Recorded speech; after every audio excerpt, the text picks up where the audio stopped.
Toma la ruta del rock local y descubrí una aventura musical.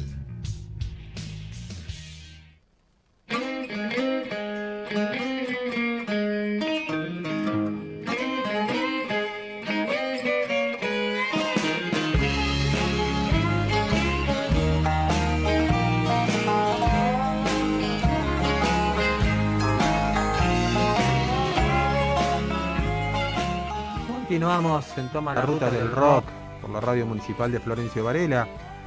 En este programa especial que quisimos armar primero para homenajear a todos los trabajadores de la comunicación, del periodismo, principalmente, obviamente para el programa, el periodismo de rock, ¿no? Que como dice siempre mi compañero Jorge Flores, es una especialidad aparte, ¿no? Es como una licenciatura, ¿no, Jorge? Sí, así es. Muchas veces, no se le da el lugar que corresponde en muchos medios, de repente, no sé, la palabra no es menospreciar porque no es la palabra adecuada, pero de repente sí es una especialización en realidad. El periodista de música, de rock o musical, tiene un plus de repente con otros, que hay periodistas de economía, periodistas de política, de espectáculos propiamente dicho, que también tienen un plus sobre otros, ¿no? El periodista de rock, de música, sabe cómo analizar, bandas, la historia, cómo se llega a un buen tema, una serie de condiciones que muchas veces que debe tener, ¿no es cierto? Creo que es así. Por supuesto, nosotros, en Argentina, gracias a Dios, tenemos grandes referentes.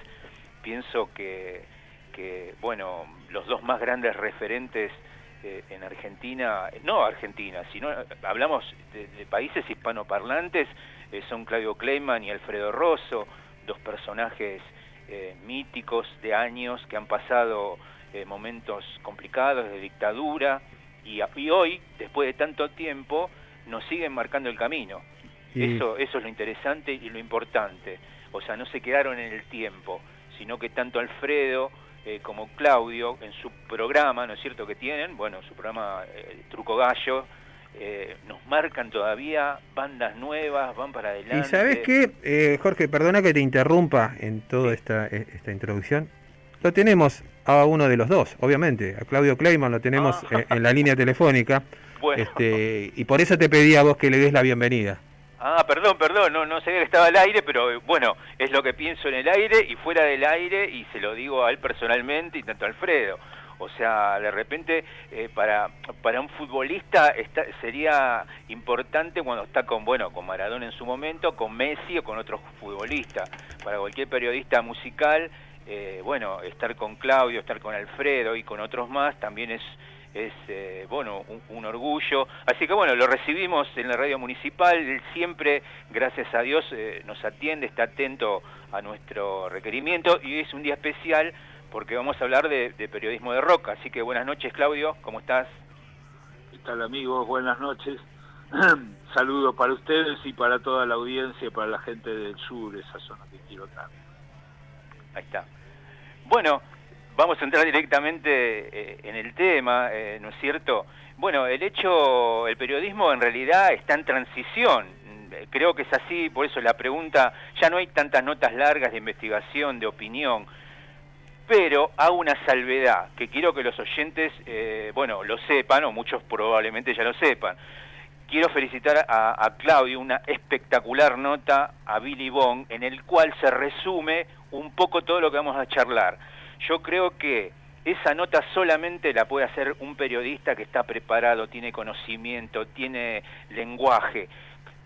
A ver, la pregunta es esta: ¿cómo se conformó esa entrevista?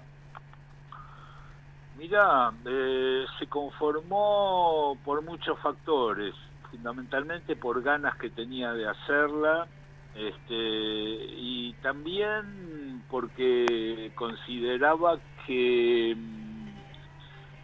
Billy Bond no ocupa el lugar que merece en el rock nacional, y quería aportar mi granito de arena a a la historia, a que esa situación se modificara. Yo entre los comentarios que recibí, bastante gente se dio cuenta de eso, y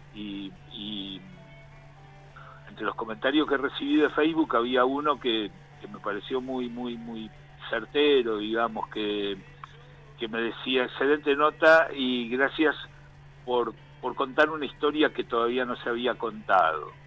Bien. Porque creo que es así realmente, o sea, o en todo caso que se contaba un fragmento muy importante pero muy pequeño también de una historia que es mucho más amplia, digamos, que en todo caso lo que el público de rock, o la mayor parte del público de rock conoce, es el periodo de la pesada, ¿no? De Billy Bond con la pesada del rock and roll.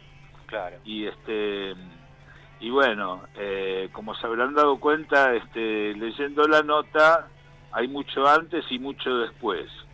Pero sobre todo me interesaba investigar lo que vino antes de la pesada, porque creo que ese es un aporte histórico interesante, digamos, porque ubica a Billy Bond como uno de los pioneros del rock argentino, que lo fue, y fíjate que normalmente eso no aparece en las historias.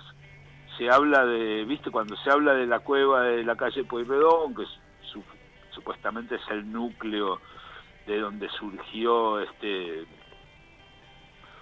principalmente todo eso que hoy llamamos rock nacional o rock argentino. Sí. Viste que se habla, qué sé yo, de Tanguito, de Morris, de Lito Nevia, Pajarito, por ejemplo, no se le incluye a él habitualmente. Y él no solo estaba ahí, sino que era el dueño del lugar, o el tipo que, digamos, que tenía como la concesión del lugar. Es decir, que sin él ahí no hubiera pasado todo lo demás. Exactamente. Eso entre tantas otras cosas, ¿no? Exactamente. Bueno, también haber crecido, ambos somos contemporáneos medianamente, haber crecido en los 60, 70, también fue un caldo de cultivo, digamos, muy rico, porque, bueno, de repente podíamos ver, así como es el resultado de Billy Bond, de repente podías ver a Biglietti, Quilapayún, no sé, a Piazzolla con Gerry Mulligan en su momento. Contanos un poco cómo fue también haber crecido en todo ese caldo de cultivo. Bueno, sí, es buena esa visión, porque realmente se mezclaba todo eso, o por lo menos en los gustos de muchos de los jóvenes de aquella época, recibíamos toda esa información. A mí particularmente me gustaba, además del rock nacional, me gustaba mucho, bueno, por ejemplo, algunas de las cosas que hemos mencionado, lo que venía de Uruguay de la mano de Daniel Biglietti, de Alfredo Citarrosa, quien tuve la suerte de entrevistar, y para mí yo lo tengo ahí en mi podio. O sea, Alfredo Citarrosa lo tengo al lado de Johnny Mitchell, de Leonard Cohen. Para mí no hay diferencia, ¿viste? Son todos tributarios de la Tower of Song, de la torre de la canción de la que hablaba Leonard Cohen. Claro. Jaime Ross, Violeta Parra, Rubén Blades son tan importantes como Bruce Springsteen, Leonard Cohen, Johnny Mitchell, Jackson Brown, y tengo la suerte de poder disfrutarlos a todos por igual, y también, como te contaba, haber tenido la suerte de verlos en vivo. Muchas de esas figuras ya no están, lamentablemente. Y bueno, como te decía, Alfredo Citarrosa tuve la suerte de entrevistarlos, pero la lista es larga, ¿viste? De Uruguay llegaban también los olimareños, que fueron muy importantes acá. Bueno, de Chile, como te decía, nos llegaba Violeta Parra, llegaba todo ese movimiento también que se llamó la nueva canción chilena, con los Inti Illimani, con los Quilapayún, con de alguna forma los jaivas eran rockeros, pero también rozaban esa cuestión. Los jaivas también fueron como muy importantes, y todo es curioso que hayan mencionado a Piazzolla Mulligan, porque hoy estuve escuchando ese disco, y no es un disco que se mencione ni que... En Auditorio Belgrano yo estuve, por supuesto, era algo increíble ver a Piazzolla con Gary Mulligan. Yo estuve en ese recital también. Claro, Increíble. Por eso era un caldo de cultivo, era algo impresionante. Es más, bueno, también esto también me habilita, voy a esta situación. Yo sé que has estudiado psicología, ¿no? Sí, poquito. Pero bueno, todo notaste como que todo ese hervidero que había en ese momento, ¿no es cierto? Sí. Cultural, había desaparecido cuando volviste a entrar a la carrera. Exacto. Contanos eso porque a lo mejor no es tan conocido. ¿Cómo fue ese desarrollo? Bueno, porque interrumpí los estudios cuando me tocó la colimba, ¿viste? El servicio militar. Y estando en la colimba, ya justo estaba a punto de salir cuando se produce el golpe de Estado, el golpe de Videla, el golpe de la Junta Militar del 76. Y nada, bueno, finalmente salí, por esa cuestión salí, pero un mes más tarde, porque nos dejaron un mes más adentro. Sí. Y ahí fue una sucesión de acontecimientos muy casi mágica, podría decir que me salvó la vida, porque cuando salí, bueno, había llegado la dictadura, entonces esa universidad que yo conocía, que era antes de entrar a la colimba, era como un hervidero de actividad política y cultural, se hacían recitales en el salón de actos, era un mundo. Todo eso, bueno, había desaparecido, ¿viste? O sea, los líderes estudiantiles, muchos desaparecidos literalmente, otros encarcelados, otros exiliados, y la universidad, donde que era un despelote de banderas colgadas, las paredes pintadas, qué sé yo, estaba todo pintado de blanco, era lo más parecido a un sanatorio que uno se puede imaginar. Llegué y me encontré con ese panorama que ya, al escaso entusiasmo que tenía, porque la verdad que, viste, había iniciado la carrera medio por una cuestión de que se suponía que uno tenía que seguir una carrera universitaria. Claro. Ya al poco entusiasmo que tenía antes, ya eso fue como el acabose, fue como el signo que me dijo, bueno, yo acá no tengo nada más que hacer.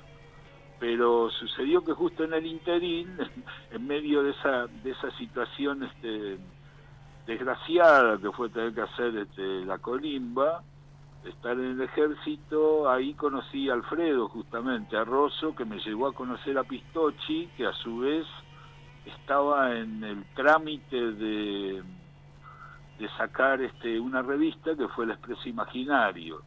Así que en ese año y en el transcurso de pocos meses sucede todo, que salgo de la colimba, que dejo de estudiar y que me engancho en El Expreso Imaginario, que sale 2 meses después de que yo había salido de la colimba. Así que fue como un acontecimiento providencial que yo creo que me salvó la vida. Claro. No sé qué hubiera sido de mí. Sí. Claro, también es importante, bueno, Martín Graciano y Sebastián Benedetti, bueno, han escrito un libro sobre la historia del Expreso, y ellos, bueno, en ese mismo libro dice que tanto Rosso, Kleiman y Basabrú, que era otro de los integrantes, sí, fueron los primeros periodistas de rock en Argentina, o sea que ustedes inventaron prácticamente un oficio que no existía.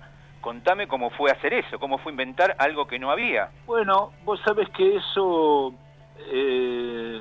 sí, es muy grosso lo que decís, y yo caía en la cuenta un poco leyendo a Martín Graciano justamente. Mirá. Y a Sebastián Benedetti. Es decir, ese análisis que hacen los chicos es justo, pero yo no lo pensaba de esa manera. Medio claro, que Martín y Sebastián me hicieron caer en la cuenta de eso. Y la verdad es que, bueno, de alguna manera representa como un logro muy importante, ¿viste? Para nosotros. Porque yo incluso tuve oportunidad de hablarlo con con Martín y con Sebastián, y yo le digo, pero negro, pero ¿cómo? Si ya existían antes que nosotros otros tipos que habían escrito, no sé, el propio Jorge Pistocchi, Claro. Juan Carlos Kramer, Miguel Grinberg, y él me dice, no, pero ustedes fueron los primeros especializados en música de rock. Claro. Y ahí entendí la diferencia y realmente tiene razón, ¿viste? Porque todos esos que te nombré, que de repente son como nuestros, como te puedo decir, nuestros mentores, nuestros padres espirituales, a los cuales te quiero y respeto y querré por siempre, a los que ya no están, como Jorge Pistocchi, eran tipos que incursionaban en la música, ¿viste? Que se habían sentido como identificados o convocados por esa cosa tan fuerte que empezaba en Argentina y en el mundo con el movimiento de rock y con la cultura rock, con la contracultura. Pero no eran tipos específicos del palo de la música, ¿viste? Claro. O sea, Grinberg era un tipo que, bueno, venía de la literatura y del cine, lo mismo Kramer, Pistocchi, el propio Pipo, Lernout, eran tipos que escribían y con mucha autoridad de repente también sobre eso, pero no eran tipos específicos como sí lo fuimos Alfredo y Fernando y yo, que éramos como especialistas. Ellos no eran especialistas.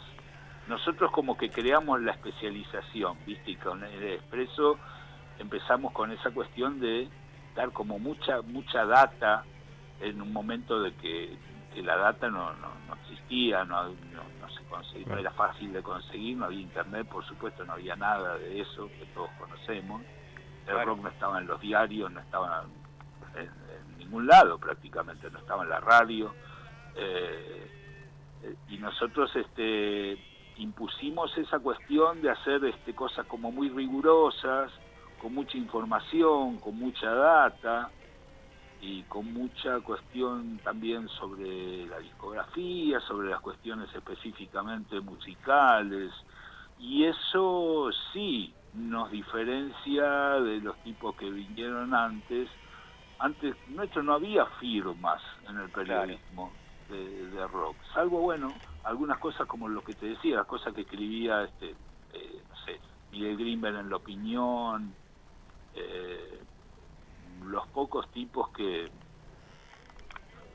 hablaron de esa música. Inclusive algunos eran periodistas que venían del palo del jazz, por ejemplo, claro, y empezaron a incursionar en el rock. Pero bueno, eso que dice Martín, nada, hemos creado una fuente de trabajo para un montón de...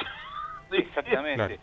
¿Y cómo fue publicar una revista contracultural, digamos, en dictadura, no? Es más, se estudia para los oyentes, ¿no es cierto? Se estudia en la universidad, en el ciclo básico, sí. Y sé que estaban vedados 4 temas: política, sexo, religión y drogas. ¿Cómo fue desarrollar un lenguaje con todo esto en contra? Y había que caminar por una cuerda muy delgada, ¿viste? Había que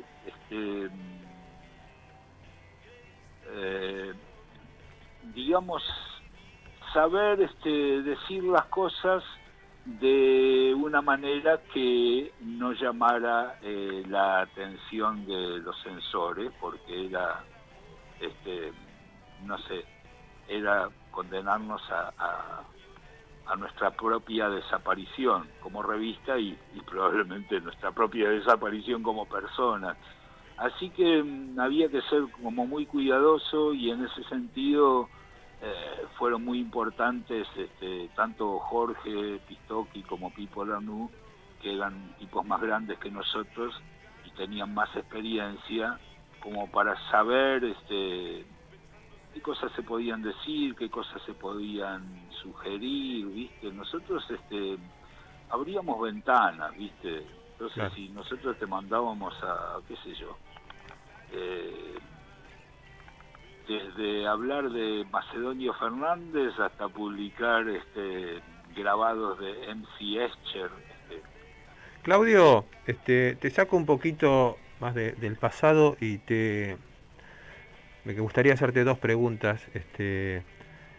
¿Cómo ves que evolucionó el periodismo del rock, como estamos hablando, especializado, digamos, llamémoslo de esa forma, en los distintos procesos que tuvo el rock argentino, ¿no? En la escena del rock argentino?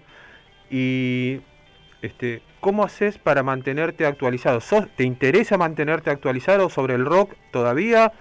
¿O es algo que ya no, porque la profesión te debe llevar por instinto, por naturaleza, ¿no? A querer estar informado, pero ¿cómo lo haces? Siempre fue un tipo inquieto que me gustó buscar la información y enterarme de lo que pasa en música nueva, porque si no te convertís en una especie de tanguero nostálgico. Claro. Y bueno, lo hago, qué sé yo. En este momento, francamente, es mucho más fácil que cuando que en esta época que te estaba hablando, ¿no? Está todo a un clic de distancia, y para el tipo que es realmente curioso, no es difícil encontrar información, inclusive encontrar la información auditiva, que antes era tan difícil de conseguir. Antes a veces entre que vos leías sobre algo y decías, uy, qué interesante esto, y llegabas a escucharlo, podían pasar 2 o 3 años, ¿viste? Hasta que encontrabas a alguno que tenía el disco, o se lo pedías a alguno que te lo traía de afuera, o ese tipo de cosas. Es decir, ¿cómo llegabas a enterarte a escuchar la música que te interesaba? Claro. Ahora el problema quizás es exactamente el inverso. La demasiada información, ¿no? Claro, aprender a saber navegar entre tantas carradas de música que tenés a disposición, porque el tiempo vital de uno lamentablemente es limitado también. Entonces no tenés todo el tiempo para escuchar toda la música que te gustaría. Claro. Y arremeto con la primera que te dices. ¿Cómo ves el periodismo hoy? ¿En qué lugar dentro de lo que es el contexto informativo, de la comunicación, de las redes, de los escritores, de los autores? Porque muchos periodistas cuentan la historia a través de sus libros. ¿Cómo lo ves a eso hoy? Bueno, qué sé yo. No te podría decir que el periodismo está pasando por un buen momento. Creo que la cuestión esa del formato de las redes conspira contra el periodismo, ¿viste? Porque es una cosa muy inmediata, muy pequeña, muy frívola en la mayoría de los casos, que conspira contra el periodismo de opinión, contra el periodismo de elaboración. Hoy es todo inmediato, todo corto, todo Twitter, 140 caracteres, Instagram, una foto, y lamentablemente los medios, muchos de los medios, los diarios, etcétera, han seguido un poco, han ido como a la cola de ese formato, y entonces, qué sé yo, ¿viste? Vos ves que de repente un tipo que tiene que cubrir, pobre, un recital para un diario, ¿viste? Ni siquiera, oye, ya tiene que mandar un reporte, y esto es literal, antes de que termine el recital. Claro. O sea, no tenés el tiempo ni de nada, ni siquiera de llegar a tu casa, pensarlo un poco, y escribir una cosa, qué sé yo, digamos, como mínimo, así, como muy pronto, ponerle que si vos ibas a un recital un jueves, nunca salía en el diario del viernes, ponele, si vos laburabas en un diario. Como mínimo salía en el diario del sábado. O sea, vos tenías, aunque sea un día, para elaborar tu nota. Ahora no tenés ni un minuto para elaborar nada. Tenés que mandar una frase, una foto, y antes de que termine, o sea, no tenés tiempo ni de llegar a tu casa. Ya no hablemos Y eso hablando de los diarios, que es como lo más inmediato. Ya si laburabas en un medio mensual, por ejemplo, como era el Expreso, bueno, tenías unos cuantos días hasta que fuera el cierre de la revista para elaborar tu nota, hacer un análisis interesante, que se pudiera leer, que perdurara en el tiempo, ¿entendés? Ahora justamente estamos hablando del Expreso, lo tengo como muy fresco porque estamos preparando un libro justamente con Alfredo Rosso, con Pipo Lernoud y yo, con una selección de las mejores notas nuestras en el Expreso. Y bueno, con notas escritas ahora un poco recordando la historia de cada una de esas notas, ¿viste? Claro. Y bueno, negro, qué sé yo, ¿viste? Muchas de esas notas tienen más de 40 años y las lees, no solo las mías, para que no parezca que estoy levantando mi propia bandera solamente, y son frescas, son vibrantes, tienen actualidad, tienen la redacción resiste el paso del tiempo. Exactamente. No creo que pase eso con un tuit dentro de 40 años, ¿viste? Que vayas a volver a leer un tuit y publicarlo en un libro. Hay algo interesante, Claudio, que vos sos periodista y músico, lo cual de por sí es interesante, pues si bien el periodismo es un oficio, digamos, la creación creo que viene de otro lugar, ¿no? Contanos un poco cómo haces para juntar las dos partes, periodista y músico. Mira, soy la misma persona, así que no tengo que hacer como un esfuerzo para juntarlas, pero tampoco trato de juntarlas, no hago un esfuerzo deliberado, ¿viste? Creo que el saber cómo se construye la música, cómo está armada la música, cómo se hace, qué es lo que la compone, qué es lo que, digamos, hace de esa música algo que te conmueva o que te interese, me ayuda en el laburo periodístico. Pero en cuanto a juntarlos, no hago ningún esfuerzo, porque de alguna manera son cosas que vienen de lugares distintos, ¿viste? La creación es algo intangible, está en el aire, y todos los que nos consideramos artistas pasamos la vida tratando de atrapar ese destello de inspiración, de magia. Lo del periodismo es otra cosa, es una cosa que pasa más por la elaboración. A veces el periodismo puede acercarse a la categoría de arte, es decir, de buena literatura, que la buena literatura de cualquier tipo que sea, también es una forma artística, ¿viste? Por supuesto, claro. Pero básicamente son cosas distintas, ¿viste? En la música me dejo como... Trato de dejarme llevar por ella, ¿viste? Y tanto en una como en la otra cosa, tenés que laburar, ¿viste? Tenés que laburar porque hay que mantener los canales limpios. Para que la escritura fluya, tenés que practicarla seguido, y para que la música fluya, ni hablar, que tenés que practicarla seguida. Eso de que cuando venga la inspiración que te encuentres trabajando, es cierto, ¿viste? No hay que tomarlo en un sentido literal, porque la inspiración te puede venir en un viaje en colectivo, no cuando estás en tu casa o en algún lado tocando la viola. Pero si te llegó cuando vos estás viajando en colectivo, porque mantuviste ese canal por el que atrapás la inspiración, lo mantuviste limpio para que esté funcionando. Perfecto. Ya para ir cerrando, porque sé que probablemente tenés, creo que otra entrevista, me parece. Quería hacer mención a algo muy interesante que tiene que ver con lo que estamos hablando, con periodismo, de algo que pasó hace poco tiempo, ¿no es cierto? Hemos sabido que por las redes, Solari explicó un poco el porqué del tema Ñanfi Frufi Falifru, pero poca gente sabe que Claudio Kleiman en la revista Canta Rock pudo en su momento, en el año 1985, ya descifrar esa letra. Contanos un poquito que recordás de esto. Nada.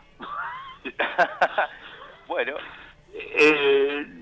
Espérate, vos te estás refiriendo a la nota de Cantarrock de donde el Indio contaba las letras de Gulp, cosa inédita que él nunca lo hace, no le gusta explicar. Exacto. Porque le fascina la lectura de cómo la recibe el oyente, sí, ¿no es cierto? Sí, o pero por lo menos se pasó durante no sé, 35 años, o sea, desde esa nota de Cantarrock hasta que escribió el libro pasaron como 35 años donde se negó a explicar. Ahí en el libro vuelve a explicar algunas cosas.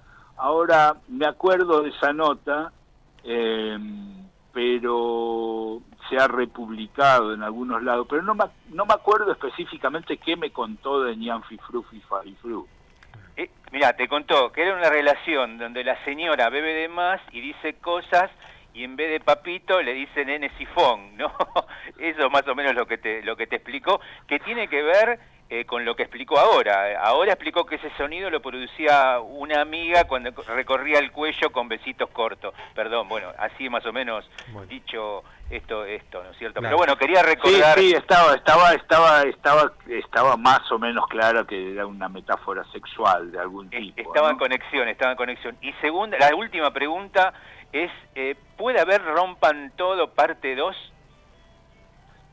Bueno, mirá, eso habría que preguntárselo a Nico Entel y a Piqui Talarico, que fueron los directores. Yo participé un poco como asesor de la construcción de todo eso, pero de esa cuestión de la relación con Netflix y eso no estoy al tanto, ¿viste? Sí sé que quedaron cosas por decir, ¿viste? O sea, por empezar el metal se quedó afuera y yo les decía, bueno, habría que hacer ya que no se incluyó en esta serie, entonces habría que hacer una específica dedicada al metal.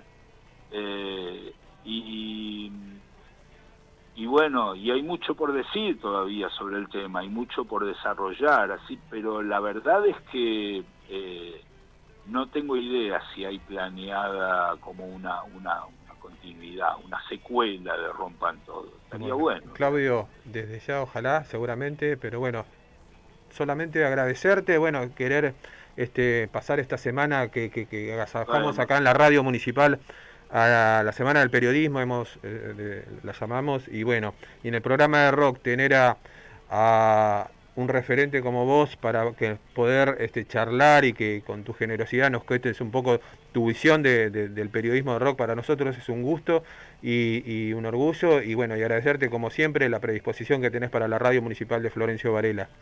Bueno, un gusto hablar con ustedes, chicos, así que nada, será hasta la próxima. Un gran abrazo para ustedes, para toda la gente de Varela y de toda la zona sur, y nada, a seguir rockeando. A seguir rockeando y a seguir contando cómo se rockea. Así que nos vamos así a la última tanda de la noche, después de charlar con Claudio Kleiman, ni más ni menos, acá en Toma la Ruta del Rock. Toma la ruta del rock local y descubrí una aventura musical.